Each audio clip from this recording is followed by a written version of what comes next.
C'est le retour du dossier des pensions. La ministre fédérale Karine Lallieu revient avec une nouvelle proposition, un bonus pension sous forme de capital.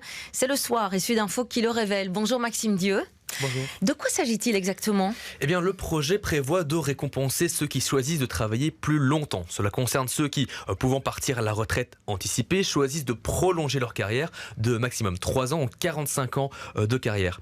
Karine Lallieu propose l'équivalent d'un complément de pension de 2 € brut par jour. La subtilité, c'est qu'il est versé en une seule fois à la sortie des 45 ans de carrière. Donc cela revient à 22 645 € pour 3 ans. Karine Lallieu parle d'une petite révolution, puisque selon ses arguments, les gens sauront exactement ce qu'ils auront s'ils travaillent plus longtemps.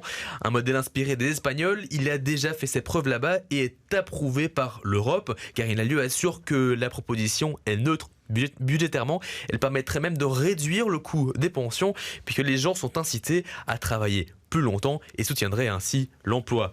Et cela permettrait aussi de rassurer l'Union européenne, puisque la Belgique a été, je vous le rappelle, invitée à revoir sa copie en matière de pension.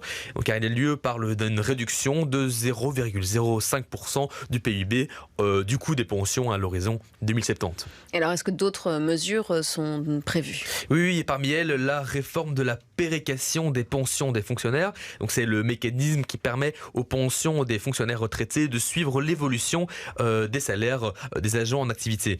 Karine Lallieu souhaite aussi une autre convergence, celle de la pension minimum. Pour l'instant, 30 ans de carrière effective sont demandés pour le secteur privé et les indépendants et 20 ans pour le secteur public. L'objectif serait de porter tout le monde à 30 ans.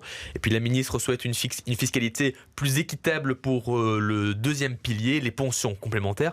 Il ne s'agit pas de taxer tout le second pilier, mais les plus gros capitaux, 4% des bénéficiaires selon elle. Enfin, Karine Lallieu ne renonce pas à autoriser la pension anticipée des 42 ans de carrière. Cette idée-ci crée de fortes tensions dans la majorité. Elle risque de ne pas y parvenir sous cette législature.